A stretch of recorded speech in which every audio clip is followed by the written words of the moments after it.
فلور رو روی لانگ باکس انجام میدیم.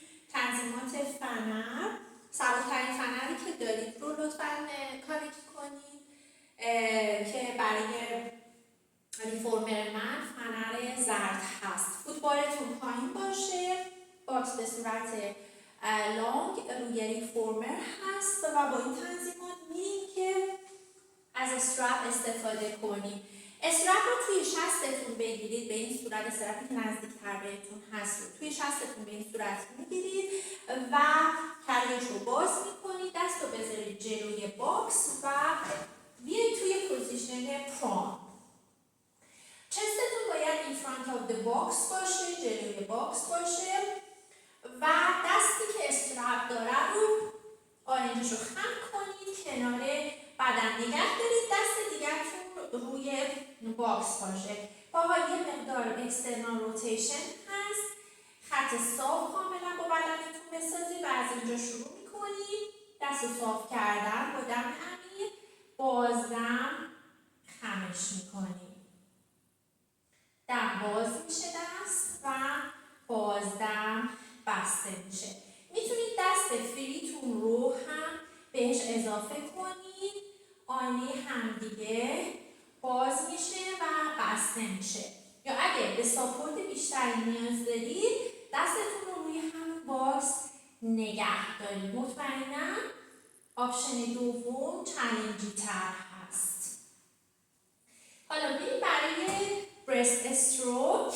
دست رو صاف میکنید و بعد کنار بدن میکشید با نیم دایره، سینه باز میشه، دوباره آرنج خم میشه، دست صاف میشه. یا کلا میتونید یه دستی این رو انجام بدید و دوباره صاف، یا دستتون هم اضافه کنید.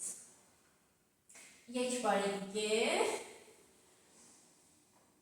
و دست باز میشه. خوبه. دست فریتون رو بذارید روی پلتفرم و استرپ رو به این صورت توی دست بگیرید برای بایسپس. مطمئن باشید که وسط باکس هستید. از اینجا خط صاف بزنید با بدنتون، آرنج رو خم کنید توی بایسپس. آرنج رو که صاف میکنید برید توی ستون فقرات رو ببرید توی اکستنشن. دم یا با بازدم میتونید بایسپس انجام بدید و میرید توی اکستنشن. عالی.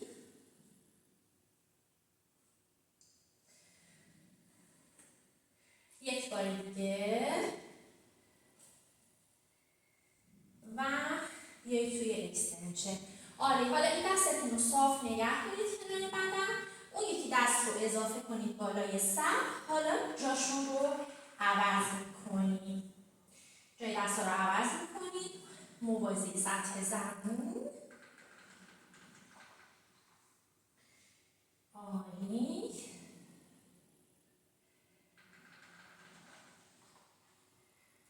و عضلات باسن اکتیو. دوباره آخر و بار دیگه. عالی. برگردیم به سمت استاپر. میرید برای چایلد پوز. میتونید استرپ رو بذارید پایین. اوکی. و چایلد پوز رو انجام میدین. دم بازدم عمیق. اوکی. بعد از اینکه چایلد پوزتون رو انجام دادید میتونید همینجا استرپ بعدی رو بگیرید توی دستتون و برای سمت جدید تکرار کنید. به شکم میخوابید روی باکس. یه دست روی باکسه، یه دست کنار بدن واسه برست استروک. پایه مقدار اکسترنال روتیشنه و شروع میکنیم به دست صاف و خم کردن. ستون فقرات کشیده، سینه باز هست، سینه رو نندازید پایین. میتونید اون یکی دست رو بهش اضافه کنید. هم و بازم خم میکنیم، پا اکتیو و برید برای برست استروک.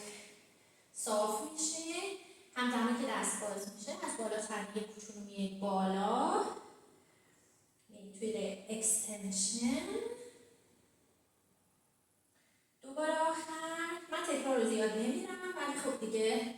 به عهده خودتون هست. تعداد تکرار عالی. دست فریتون رو بذارید روی پلتفرم. دست بعدی واسه بایسپس کنار بدن. بایسپستون رو انجام میدید یه دونه و برمیگردید. بار دوم بایسپس. دستی که صاف میکنی برمیگردید به سمت استاپ، میرید توی اکستنشن و بایسپس. عالی. دوباره دیگه از اینجا و باره آخر خط وسط رو نگه دارید چون یه دونه استرپ داریم. چالنجتون برای وسط موندن در واقع این چالشی میکنه این تمرین رو، چون داریم از یه دونه استرپ استفاده میکنیم. عالی. دست رو صاف نگه دارید کنار بدن. اون یکی دست رو صاف میکنید، جاشون رو عوض میکنم. دم بازدمتون رو فلو انجام میدیم. دوباره دیگه و باره آخر. عالی. استراحت رو میتونید بذارید ولش کنید روی زمین و بیاید توی چاپوس. عالی. روی باکس بشینید توی چاپوس.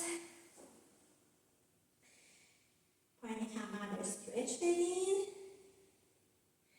اوکی. یه دونه تمرین دیگه اینجا داریم. دایوینگ رو انجام میدیم. بیاید دوباره روی شکم پام پوزیشن و بدن رو حرکت بدید به سمت جلو که استخوان‌های هیپتون بیاد در دقیقاً جلوی باکس، لبه جلوی باکس. دستا روی پلتفرم هست. چک کنید که حتما وسط باشه، پا اکتیو و کاملا صاف. از اینجا همزمان که کریه رو باز می‌کنید سینه رو به سمت زمین بیارید و پاها به سمت سقف. انگشت پا و فرق سر توی یه راستا و وقتی کریه رو میبندید سینه رو باز کنید، بیاید توی اکستنشن. با دم بازدم دایو کنید. پا به سمت سقف میره و برمیگردید توی اکستنشن. دوباره دیگه سینه به سمت زمین.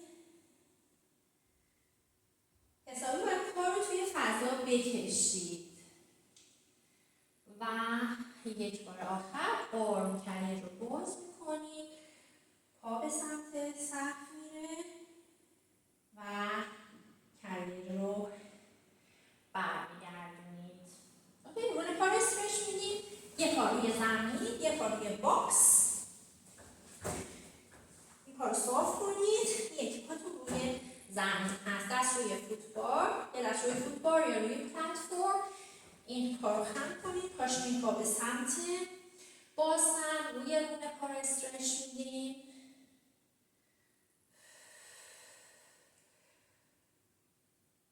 عالی. جا رو عوض کنید. آروم. کمر سبک هست و استرچ میدیم روی رون پا رو.